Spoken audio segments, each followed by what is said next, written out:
Hi guys, welcome back to another video.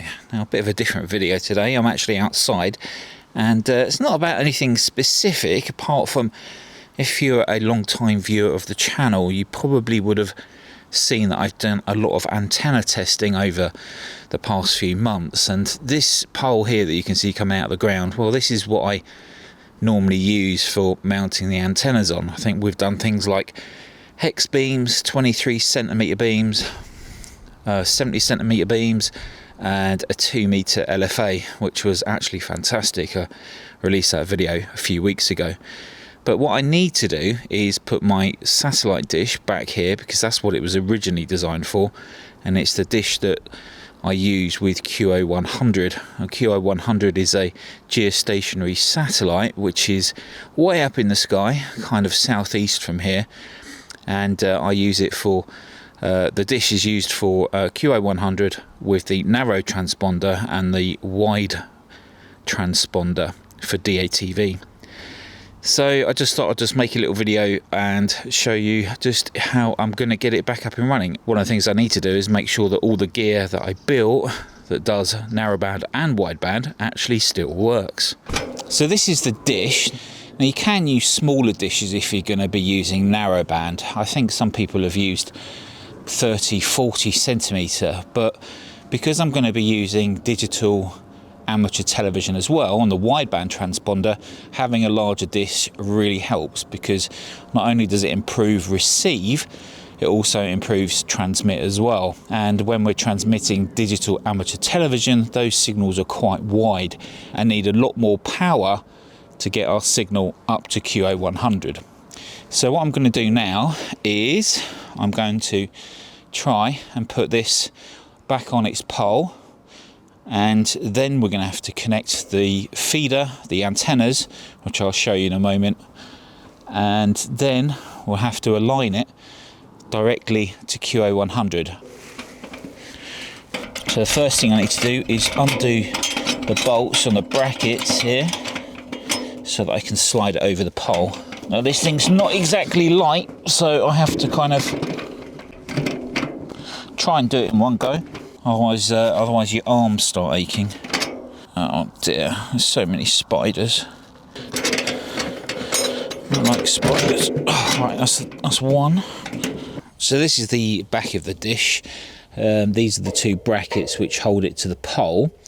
Now this setting here, that's for the elevation. Now because I've used this dish many times before, this elevation setting here should be correct, so I shouldn't need to alter that. All I'll need to do is twist the dish like this until I get a good signal. Assuming that this pole hasn't moved. I mean, this is a steel pole and it's concreted down into the ground about 2 or 3 feet into concrete, so it should still be where it was when I last used it. So what I'm going to do now is going to pull the cables out. Got 2 cables, and then we're going to attach the feed to the dish. So there are a couple of feed options. Now the thing is with QO-100, it's a satellite, so what happens is it receives on 2.4 gigahertz and it transmits back down to Earth on 10 gigahertz. Now that's why we use an LNB, which is here, because what this will do, it will receive the 10 gigahertz signal, it outputs it to somewhere around 750 megahertz, so it's more useful for like SDRs and things like that.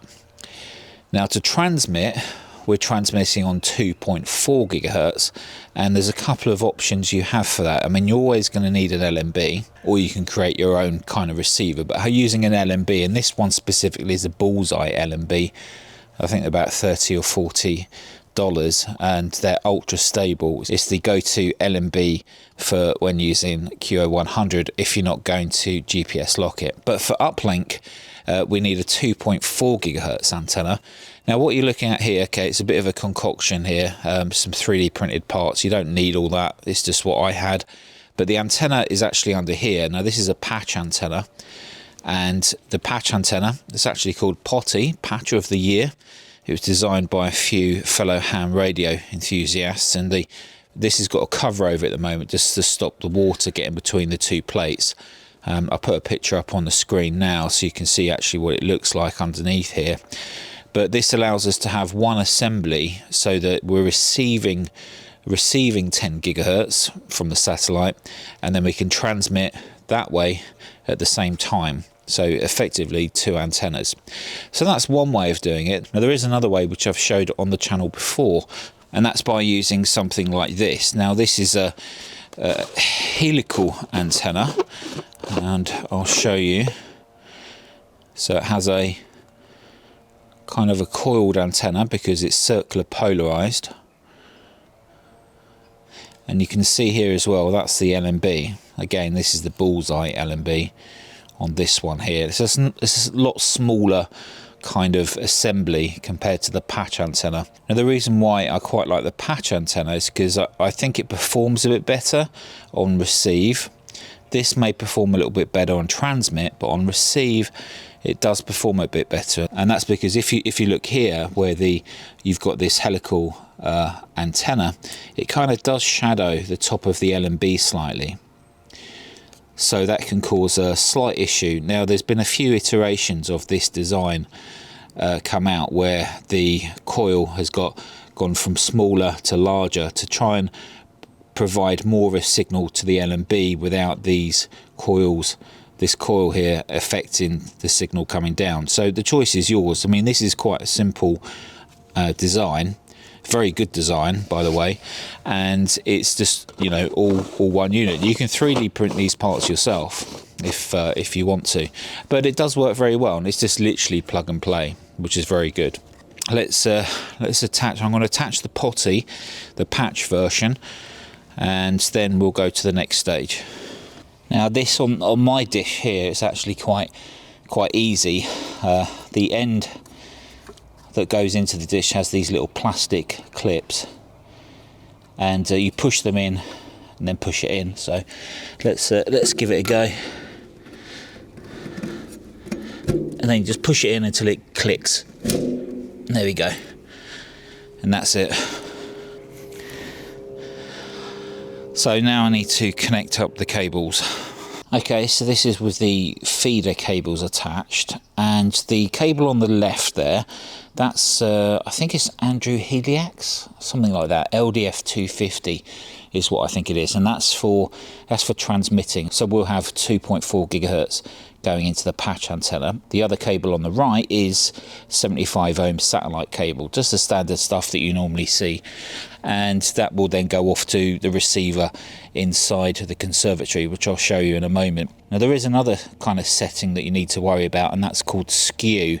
So that's essentially how much this is skewed. I think mine's roughly around there, so it should be okay. But now what I'm going to do is I'm just going to fix that up properly. I'm going to put the dish to roughly where I think it is, and then we're going to just go and turn on all the equipment, and then go back inside and see what signals we can actually receive, and then if we need to, we'll come back out and adjust the dish. Okay, so what you can see there at the back, that's the amplifier. It's a 250 watt amplifier, I think, for 2.4 gigahertz, and the LDF 250 coax connects to the output of that. That's actually powered by a 28 volt high current power supply, which also powers this main kind of unit here. Now I know it looks really messy. I did actually start off by putting this in a really nice box, or in this box, and it was okay. But over the years, I've kind of had to change things, add things, test different components, and I just ended up leaving the top off, and now it's just kind of filled with spiders and cobwebs. But it should still work. On the back panel, there's actually a connection for a GPS receiver. I use a Leo Bodner Mini to GPS lock the Pluto. So we have an Adam Pluto in here, which is used for transmit and receive when using narrowband, and transmit only when using DATV. Now, when you're receiving DATV, I use something called a Winter Hill, which is that circuit board you can see on the bottom left there, that has tuners in it, which actually look a little bit rusty right now. I guess the condensation has started to make the casing go a little bit rusty. Now there's also an AirSpy R2. That's actually taken the feed from the receive as well, and that's so that I can have a spectrum view of the wideband transponder. Now I think it's probably better that I explain more about that when we go inside. But now everything is plugged in. This all works over the network, so I have a network cable that comes in to the conservatory here. There's a little switch box inside, or network switch rather, towards the back here. That splits off to the Pluto, because the Pluto runs over Ethernet and the Winter Hill runs over Ethernet as well, because it has a Raspberry Pi 4 on the top of it, which I also use Node Red to control all of the other components. I have some relays and things like that. So let me just turn the power on and let's just see what happens. And there we go. So the power's on. It hasn't got up in smoke. We're seeing some LEDs light up, which is quite nice. I've got quite a few computer fans just kind of round the sides, and that's because in the summertime it gets really hot in here. I've also got some fans on the 2.4 gigahertz amplifier as well, because that can get very warm. Right, okay, so back inside now, and what you can see on the screen here is the left side software. It's Winter Hill client. So we're going to first test DATV. Now, I'm not expecting this to work straight away. If it does, it'd be a miracle. But what we'll do is we need to enable horizontal polarization on the LNB. And what we've got here on the top right is just a Node Red dashboard that I made, which basically controls a lot of things within the whole kind of system that I've built out there. Just to give you an idea, on the left side here where it says driver, this is driver voltage and driver current. This is how I can enable the transmit essentially. Between the Pluto and that big amplifier that you saw earlier, there's a small driver board which just amplifies the signal a little bit more, and I can actually control the power to that through a relay and this driver on and driver off. And I essentially use that as my PTT. So the amp is always on. The Pluto would necessarily be transmitting all the time if I had the correct software on. And then I'll just turn it off like that. The next panel across where it says LNB, so this is just showing the voltage that's being supplied to the LNB at the moment. Now, if you're putting around 12 volts in, you're going to get vertical polarization. And that's what we need for the narrowband transponder. But because I'm going to be testing the DATV transponder first, that's actually horizontal polarization. And down the bottom here, I've got two buttons, which essentially just change the voltage to the LNB. Now, I'll do that in a moment. I've also got a couple of other voltage rails within the system, 5 volts and 12 volts. This just monitors those, which is quite nice. The RF amplifier section, unfortunately, these are not working at the moment. So the RF power sensor appears to have stopped working, and also the heatsink temperature sensor appears to have stopped working. So that's something that I do need to address at some point. Over on the right-hand side, where it says Pluto SDR, we have here PLL unlocked and sat locked. This is actually a script that's running on Node Red, and that's polling the status of the Leo Bodner GPSDO. So that PLL unlocked will change to PLL locked eventually. Just takes a little bit of time, and then it will. And then underneath we've got buffer state and net bit rate. Now this only comes into action when we actually start transmitting DATV. Now this middle screen down the bottom, this is the quick tune application for QO-100 wideband. And this is showing the live activity. And there's two ways you can get data for this. You can either have it so that it pulls it from the internet.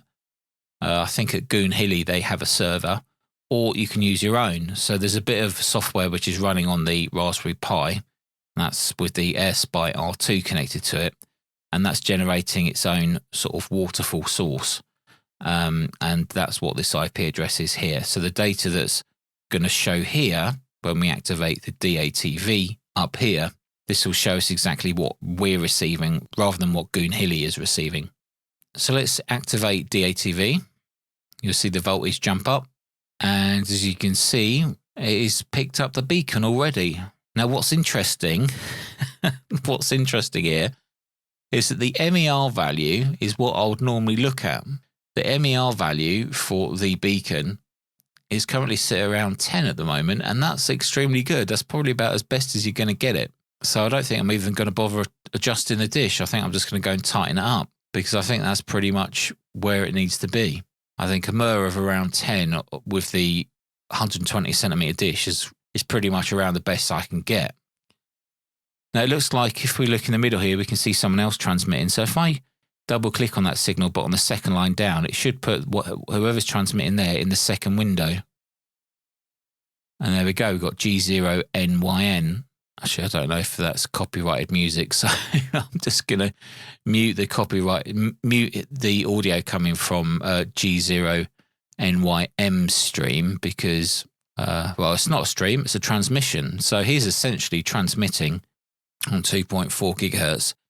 And if we look down here on the Winter Hill client software, it gives us the frequency that it's actually receiving on. And it also gives us some specifications as well about the MER value and the D value, which is quite interesting. So yeah, so it looks like DATV is actually working, which I'm extremely pleased about. Now we will test the transmit on DATV in a moment, but first let's just jump over to SDR Console. And this time we're going to be using the Pluto SDR to transmit and receive at the same time. And we're going to be using the narrowband transponder for SSB transmission and reception. GMP1MK, yeah, very good signal from St. Mary in the Union, so no problem to follow you and your 5.9 plus, so no problem, Jack. Okay, my working conditions are here and... Okay, so receive is working extremely well. That's great. That's what we like to see. Okay, so now let's try testing the transmitted audio. On the top right here, I've got SDR Console already transmitting, and it's transmitting on this frequency. Now, what you need to do here is actually monitor your downlink, and you can do that because using a Pluto, you can receive and transmit at the same time. Now, if you're off frequency, you can use the RIT control over on the bottom right. Now I know that I should be around 1.8 plus, so I'm just going to bring it down, and then what I'll do is I'll start transmitting, and then you'll be able to hear that I'm off frequency, and then I'll bring it in. So let me just start transmitting.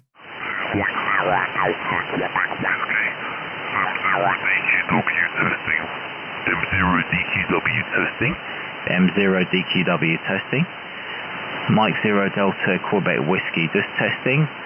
Testing and tuning, testing and tuning. This is Mike 0 Delta Quebec Whiskey, testing and tuning, over. And there we go. That's the transmission test done. Now I could probably try calling CQ, and let's see if we can actually make a contact with somebody. So let's give that a go. CQ satellite, CQ QO-100. This is Mike 0 Delta Quebec Whiskey calling CQ. Mike 0 Delta Quebec Whiskey calling CQ satellite, CQ, CQ, CQ. Mike 0 Delta Quebec Whiskey calling CQ and listening, over. Mike 0 Delta Queen Whiskey, this is Romeo 3 Lima Oscar. Romeo 3 Lima Oscar. Romeo 3 Lima Oscar. Very nice to work you this afternoon. Thank you very much for coming back to my call. The name here is Matt, Mike Alpha Tango. My location is around 15 miles northwest of London, and my locator square is India Oscar 91 November Tango, IO 91 November Tango, if you're interested there. Anyway, microphone back to you, R3LO M0DQW. Yes, QSL Matt. Nice to meet you. Thank you very much for coming back to my call. The report is 5959 to you. My name is Vlad, like Victor Lima Alpha Delta. Vlad is the name. And the QTH locator is Kilo Oscar 64 Alpha Sugar.